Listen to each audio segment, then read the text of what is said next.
Hi, this is Zella King from the Henley Business School. Welcome to my podcast on Barrick and Mount's 1991 paper on the Big Five personality dimensions and job performance. A couple of housekeeping things before we get started. It would be a great idea if you could download the PDF version of this article, because while we're talking about it, I'm going to refer to some page numbers, and it would also be very useful if you can look at some of the tables while I'm talking.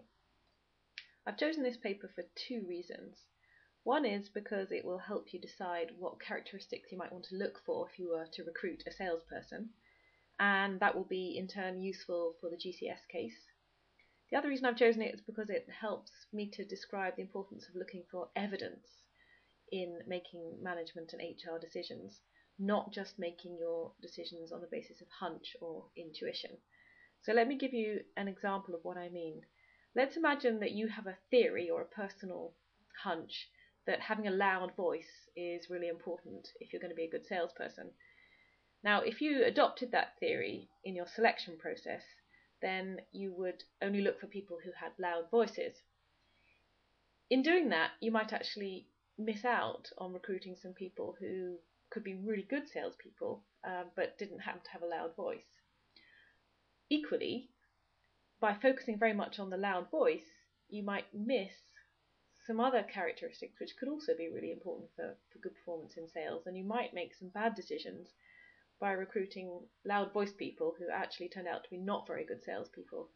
So what you need is some evidence to tell you what actually has been shown to be related to performance in sales, and that's what this article is really trying to do. So this article doesn't test about whether loud voices are important for performance in various jobs, but what it does do is it tests various aspects of personality. Now, personality is worth thinking about in selection because theorists believe that personality is something stable, something that's hard to change.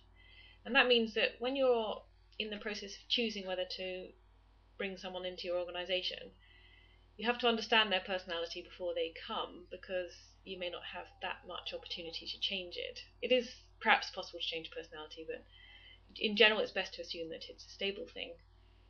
So if you understand personality before they enter the organisation, that should give you a clue about whether they might or might not be good at the job. But of course, you also need to know what aspects of personality are related to job performance, so you know which aspects of personality to look out for and which are actually irrelevant to performance in your particular context. Now, we're going to be talking particularly about sales on this course, and therefore I'm going to focus quite a bit on what aspects of personality are important for sales. Now, you may know, if you study psychology, that people they argue a lot about it and its various dimensions, but there is a consensus that you can think about personality in terms of 5 different dimensions. These are talked about in the article. They're described on pages 3 to 5, each of the 5 in turn, so you should definitely read those pages. But they are extroversion, emotional stability, agreeableness, conscientiousness, and openness to experience. So you should make sure you understand what each of those are. And what the article does is it considers whether each of those dimensions are linked to job performance in a variety of different occupations. Now, the occupations that are looked at, there are 5 groups. They look at professionals, so that's people like accountants, architects, lawyers, those kind of people. They look at managers. They look at salespeople. They look at the police, and they look at skilled and semi-skilled workers, so that would be people like truck drivers, clerical workers, baggage handlers, those types of jobs. So the question is, are there any aspects of personality which are particularly important for managers? Are there any that are particularly important for professionals?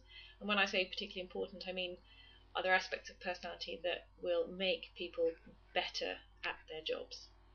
So, for example, you might decide that it's really important for all police men and women to be agreeable or conscientious, or you might think that professionals really need to be open to experience, because in their roles which are relatively unprescribed. They need to be open to all kinds of different sorts of learning. So you could have your own theories about which aspects of personality are important for job performance.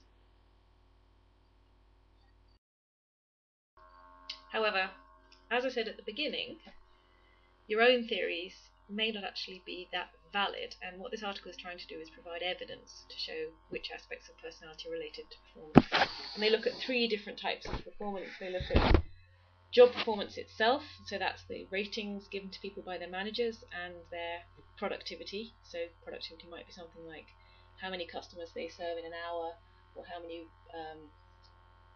crimes they solve in a month, something like that.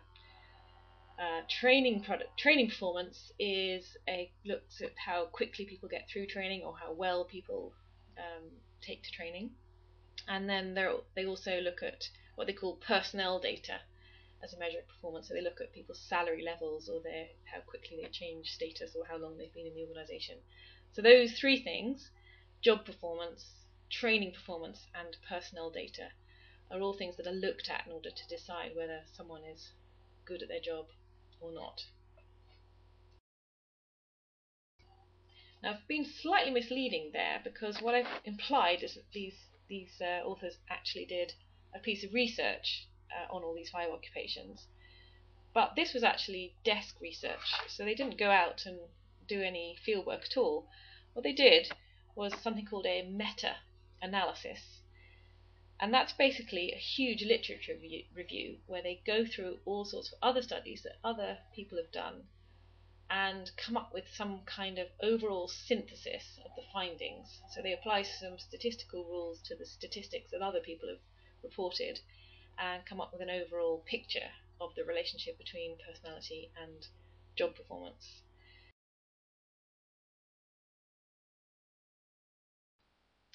You'll find the description of their method starting on page 7, where it tells how they went through lots of published studies to find out where people are reporting on criterion-related validity studies of personality. Don't worry too much about that terminology. It's a technical term applied in the field of selection. What criterion-related validity really means is asking the question, when you ask somebody to fill in some kind of questionnaire, are the items that they fill in actually reflecting in any way the reality of what they might be like in real life? So what these authors were keen to do was find people who'd actually studied not only personality but also tested whether it predicted the performance of these individuals in their actual jobs. You'll see that the results are presented from page 11 onwards. I'm not going to go through the tables in detail. Table 1's worth looking at because it shows how many studies they found in each category. So, for example, they found 4 studies where there was some correlation reported between job proficiency and extroversion amongst professionals. If you look in the middle section, you'll find they didn't find many studies that looked at training proficiency at all. There are quite a few zeros. For example, no one's looked at training proficiency of professionals because there is a row of zeros for that. But they found, for example, 6 studies that had looked at extroversion and police, and whether extrovert police men and women were better at training